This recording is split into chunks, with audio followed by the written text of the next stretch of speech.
ప్రస్తుతం ఏదైతే గవర్నమెంట్ ఉందో ఇచ్చిన హామీలను పక్కన పెట్టే ప్రయత్నం చేసి వేరే వేరే ప్రయత్నాలు చేస్తారు. కానీ అది కూడా ముందరికి వస్తలేదు. రెసిడెన్షియల్ స్కూల్ అని చెప్పి తర్వాత ఈ రాజీవ్ వికాస్ అని పెట్టారు. అది కూడా డేట్లు చేంజ్ చేసుకుంటూ వచ్చారు, కానీ అది మళ్ళీ వెనుకబడ్డది. సో ప్రస్తుతం ఉన్నటువంటి ఈ విద్యార్థుల సమస్యల గురించి, ఈ స్కాలర్షిప్ కావచ్చు, తర్వాత ఫీజు రియంబర్స్మెంట్ గురించి కావచ్చు, దాని గురించి ఏం చెప్తారు? దాదాపు 2,500 కోట్లు ఇలా ఫీజు రియంబర్స్మెంట్ కావచ్చు, అలాగే స్కాలర్షిప్లు కావచ్చు పెండింగ్లో ఉన్నాయండి. పేద బీటెక్ విద్యార్థులు చదువుకొని సర్టిఫికేట్లు లేక బయట పోయి ఇప్పుడు ఉద్యోగాలు చేద్దామంటే కాలేజ్ యజమానాలు సర్టిఫికేట్లు ఇవ్వలేకపోతారు. దానివల్ల ఎంతోమంది విద్యార్థులు ఇలా నిరూపించాయి చావడానికి ముందుకెళ్తున్నారండి. ఆనాడు 2005లో అమరనాథ్ నిహార దీక్ష చేస్తుంటే ఆర్ కృష్ణ గారు పెట్టించిన ఫీజు రియంబర్స్మెంట్ కావచ్చు, స్కాలర్షిప్స్ కావచ్చు, ఆ రోజు ఆర్ కృష్ణ గారు పెట్టించినారండి. ఆర్ కృష్ణ గారు పెట్టించాక ప్రతి ఒక్క పేద విద్యార్థి ఇలా ఫీజు రియంబర్స్మెంట్ మరియు స్కాలర్షిప్ పైన ఇలా పేద విద్యార్థులు చదువుకుంటున్నారు. ఇప్పుడు వచ్చిన ప్రభుత్వం 2,500 కోట్లు ఫీజు రియంబర్స్మెంట్ మరియు స్కాలర్షిప్లు పెండింగ్లో పెట్టి వేరే sky city, fun city and ఫ్లైఓవర్లకు ఎక్కడెక్కడో సంబంధించిన దాంట్లోకి ఈరోజు బడ్జెట్ రిలీజ్ చేస్తున్నారు. కానీ విద్యార్థులకు చదువుకున్న విద్యార్థులకు స్కాలర్షిప్ మరియు ఫీజు రియంబర్స్మెంట్లు విడుదల చేయలేకపోతున్నారు. దానివల్ల ఈరోజు తెలంగాణ కాంగ్రెస్ గవర్నమెంట్ చాలా తప్పుడుతో పడుతున్నదండి. పేద విద్యార్థులకు ఫస్ట్ న్యాయం చేయాలని బీసీ విద్యార్థి సంఘం నుంచి డిమాండ్ చేస్తూ ఉన్నాం. ఇది యూనివర్సిటీలో కూడా వాళ్ళకు హాస్టల్లో కూడా కావాల్సినటువంటి వసతులు ఉండలేవు. మొన్న చూసిన వార్తల్లో ఆ ఫుడ్కు సంబంధించి కూడా ఫండ్స్ లేవు మాకు అని చెప్పి మూసేసినటువంటి సందర్భాలు ఉన్నాయి. సో దాని గురించి ఏమంటారు? దాని గురించి ఇంకోటి ఏమైనా గురుకుల పాఠశాలలో స్ట్రెంత్ వచ్చేసి 600-700 మంది స్ట్రెంత్ ఉంటారు. అది ఉండే బిల్డింగ్ ఒకటి వచ్చి చిన్నగా ఉంటుంది. పిల్లలు ఆడనే ఉండడం, ఆడనే చదువుకోవడం, ఆడనే పండుకోవడం అనేది గురుకుల పాఠశాలలో నడుస్తున్నదండి. మేము ముఖ్యంగా విదేశం ఏం చేస్తున్నాము, సొంత భవనాలు కట్టియాలి. బీసీ రెసిడెన్షియల్స్ కావచ్చు, ఎస్టీ సోషల్ వెల్ఫేర్ కావచ్చు, ట్రైబల్ వెల్ఫేర్కి సంబంధించిన పాఠశాలలు, రెసిడెన్షియల్ పాఠశాలలు, గవర్నమెంట్ పాఠశాలలు కట్టేయాలి. ఇంకోటి ముఖ్యమైన విషయం ఏంటంటే ఇప్పుడు సంబంధించిన బిల్డింగ్ రెంటెడ్ బిల్డింగ్ తీసుకోవడం వల్ల ఇప్పుడు దానికి రెంటెడ్ బిల్డింగ్ బీటెక్ కాలేజీలకు సంబంధించిన పర్మిషన్ లేని కాలేజీలు దాదాపు ఒక 50-60 ఉన్నాయి. అవన్నీ ఏం చేసారు, రెంటెడ్ బిల్డింగ్లా ఇప్పుడు గురుకుల సొసైటీకి రెంటెడ్గా ఇచ్చారు. ఇంకోటి ఆ రెంట్లు బిల్లుల గవర్నమెంట్ రెంట్కి సంబంధించిన ఓనర్లకు ఏలేం పనుల ఓనర్స్ ఏం చేస్తున్నారు, దానికి సంబంధించిన బిల్డింగ్ ఓనర్స్ ఏం చేస్తున్నారు, కోర్టులో కేసు ఇచ్చి మీరు బిల్డింగ్ రెంట్లు మాకు ఇవ్వలేకపోతున్నారని వాళ్ళు కోర్టులో కేయడం జరిగింది. బడ్జెట్ ఫస్ట్ దానికి సంబంధించిన విద్యకు సంబంధించిన బిల్డింగ్స్ సంబంధించిన బడ్జెట్ రిలీజ్ చేస్తే కొంచెం అనుకూలంగా ఉండడం జరుగుతుంది. ఇంకోటి ఏంటంటే మెయిన్ ఉద్దేశం ఏంటంటే 8వ తరగతి 7వ తరగతి 6వ తరగతికి సంబంధించిన విద్యార్థులకు గురుకుల పాఠశాల చదివిన విద్యార్థులకి పెన్షన్ లేవండి. పాపం కిందలో కూర్చొని పిల్లలకి మోకాలు కాయలు కాసి నొప్పి లేవడం జరుగుతుంది. ఇలా తెలంగాణ ప్రభుత్వం ఎంత దిగజారిపోతుందని పేద విద్యార్థులకి అనుకూలంగా ఏర్పడడం వల్ల ఏంటండి, మేము వేదాది మందడితోని విద్యార్థులతోని ధర్నా చేస్తామని సభాముఖంగా తెలియజేస్తా ఉన్నాం. అయితే మామూలుగా మరి కాంగ్రెస్ సంబంధించినటువంటి నాయకులు ఏమంటారు అంటే, మా ప్రభుత్వం ప్రజాపాలన ప్రభుత్వం, రైతులకు కానీ ఇటు విద్యార్థులకు కానీ నిరుద్యోగులకు కానీ మాసంటి ప్రభుత్వం లేనే లేదంటుంది. మరి దాని గురించి ఏమంటారు? ఏడ చేసిందంటే అలా ప్రభుత్వం చెప్పండి.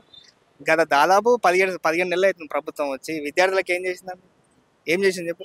దాదాపు 2,500 కోట్లు పెండింగ్ పెట్టింది. ఇలా పేద విద్యార్థులు ఇంటికాడ అమ్మనాయన బాధలు తట్టుకోలేక ఇంటికాడ కూర్చున్నారు. అలా ఫోర్స్లకి జాబ్ చేద్దామంటే సర్టిఫికేట్లు ఇవ్వలేకపోతున్నారు. ఫస్ట్ విద్యార్థుల గురించి కట్టుకోండి. జాబ్ చేద్దామంటే సర్టిఫికేట్లు ఇవ్వకపోతారు. కాలేజ్ యజమానులు యూనివర్సిటీ పేర్లు చెప్పి లక్షలు దొబ్బేస్తారు. ఎట్లా వస్తుందండి?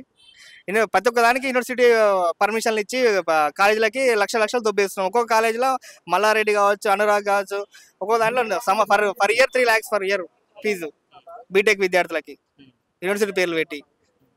అయితే ఈ గవర్నమెంట్ పాఠశాలల్లో దాదాపు ఒక్కొక్క విద్యార్థి మీద 90,000 రూపాయలు ఖర్చు చేస్తున్నాం సంవత్సరానికి అంటుంది. ప్రైవేట్ స్కూల్లో దాదాపుగా 40,000-50,000, 70,000 వరకు తీసుకుంటే కావచ్చు. సో ఆ స్థాయిలో ఒక విద్యార్థికి 90,000 చొప్పున ఖర్చు చేసిన అయితే ఆ స్థాయిలో ఉంటుందంటారా మరి ఏర్పాట్లు కావచ్చు? 90,000 పెడుతున్నదని రాష్ట్ర ప్రభుత్వం ఒక పర్సెంటేజ్ చెప్తుంది, కానీ లేదండి. ఆ స్థాయిలో ఏడుందండి? 20,000 ఖర్చు లేదు. ఏడుందని చెప్పండి. అలా కరెక్ట్ డైరెక్షన్ అంటే ఫుడ్ లేదు, వాళ్ళకి సంబంధించిన ఐటమ్స్ లేవు, వాళ్ళకి సంబంధించినవి ఏడుందండి. ఒక బెంచెస్ లేవు, ఒక బెడ్లు లేవు, ఒక ఫుడ్ కరెక్ట్ క్యాలిటీ అయిన ఫుడ్ లేదు. ఏముందండి విద్యార్థికి సంబంధించింది? అసలు ఆ విషయంలో 90,000 అనేది అబద్ధం అండి. అంటే మామూలుగా ఇప్పుడు ఏ రాష్ట్ర ప్రభుత్వం కూడా ఇవ్వని విధంగా మేము ఎక్కువ స్థాయిలో నోటిఫికేషన్లు ఇచ్చినాము. మేము ఇచ్చిన నోటిఫికేషన్లకు విద్యార్థులే కావచ్చు, నిరుద్యోగులు కావచ్చు, ఇక చాలా అంటున్నారు మరేమో సార్. నిన్ననే నిరుద్యోగులు ధర్నా పెట్టిరండి. ఇదే ఇంద్ర పార్క్ ధర్నా పెట్టారు. నిన్న ఒక్క నోటిఫికేషన్ వేయలే. గత ప్రభుత్వం వేసిన నోటిఫికేషన్లో మేము ఇచ్చినామని వీళ్ళు చెప్పుకోవాల్సింది, కానీ ఈ ప్రభుత్వం నోటిఫికేషన్ అనేది రాలేదండి. రాలే.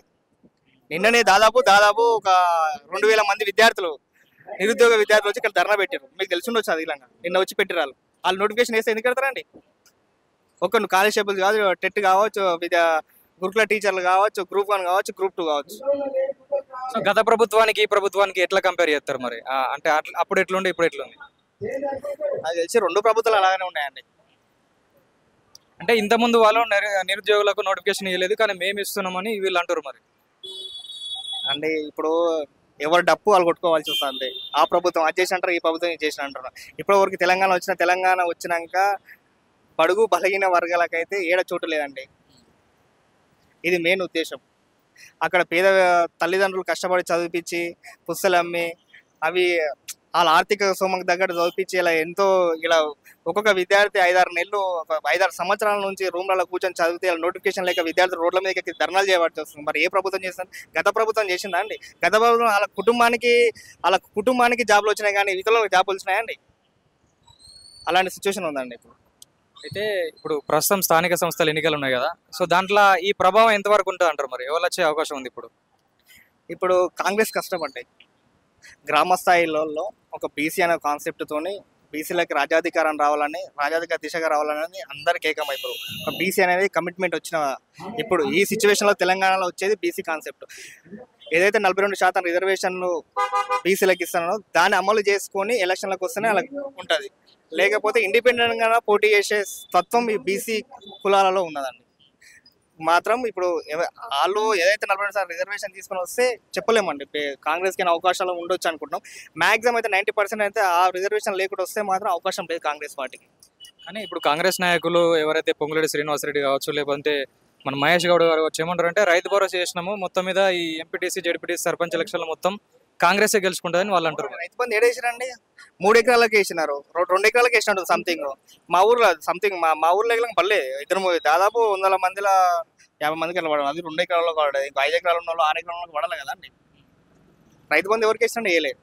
రైతు బంధు క్లియర్గా పల్లె అమౌంట్ పల్లె అండి. దాని విషయంలో అయితే లేదు. చెప్తున్నా, కాంగ్రెస్ అనేది లోకల్ బాడీ ఎన్నికల్లో లేదండి. 100% గుండుసున్న కాంగ్రెస్ పార్టీ అది. అయితే ప్రస్తుతం ఈ బీఆర్ఎస్ సంబంధించినటువంటి కేటీఆర్ కావచ్చు, మిగతా వాళ్ళు కావచ్చు, అధికార పక్షం మీద అంటే అటాక్ చేయడానికి చూస్తారు. ఏదైతే వీళ్ళు పథకాలను అమలు చేయలేకపోతారో సో వాళ్ళ గురించి మాట్లాడడానికి ట్రై చేస్తున్నారు. కాకపోతే వాళ్ళ మీద కేసులు అవుతున్నాయి. అంటే కేటీఆర్ మీద ఈ కార్ రేసింగ్ కావచ్చు, కవిత మీద లిక్కర్ కావచ్చు. సో వాళ్ళ స్పందన ఎలా ఉందంటారు? అంటే వాళ్ళు ఖచ్చితంగా ప్రజల కోసం కొట్లాడుతున్నట్ట, లేకపోతే వాళ్ళ గురించి వాళ్ళు రోజుకో పాటు ఇప్పుడు తెలంగాణ జాగృతి అని కవిత ఇప్పుడు రీసెంట్గా నిన్నమన్న ఒకటి ఆర్గనైజేషన్ పెట్టింది. కేటీఆర్ అని అంటే వాళ్ళ కుటుంబం విషయాలు దూరం జరిపి జనాలు రెచ్చగొట్టడానికి మాత్రమే చేస్తున్నారు. తర్వాత వాళ్ళంతా ఒక్క గుటికి చేరుకున్న వాళ్ళే. టీఆర్ఎస్ గవర్నమెంట్ అనేది లాస్ట్ కు రేపు వచ్చే కేసీఆర్ కుటుంబం అనేది లాస్ట్ ఒక్క గుట్టుకు చెందుకునే వాళ్ళే. అట్లా అంతే. వాళ్ళేమంటారు అంటే ఈ ప్రభుత్వము ప్రజల మీద దృష్టి పెట్టుడు బంద్ చేసి, ప్రభుత్వ పథకాల మీద దృష్టి పెట్టుడు బంద్ చేసి ప్రతిపక్షాల మీద దాడి చేస్తుంది అంటారు మరి వాళ్ళు. ఇంకా ప్రతిపక్షాల మీద వాస్తవానికి కరెక్టే అండి, అది కరెక్టే. వాళ్ళు చెప్పేయగలం కరెక్టే. ప్రతిపక్షాలు ఇంతకుముందు కాల్ చేసిన పనులకి వీళ్ళు చేయడం వలసింది అది 2 నడుస్తున్నాయి. కానీ ప్రజల పక్షాలు అయితే పనిచేసేది లేదు వీళ్ళు వాస్తవానికి. వీళ్ళ మీద కౌంటర్ వేసుకే ఉంది. కానీ ప్రజలు గ్రౌండ్ వర్క్ లో ప్రజల కోసం పనిచేసేది మాత్రం వీళ్ళు లేరు. అది మెయిన్ ఇంపార్టెంట్.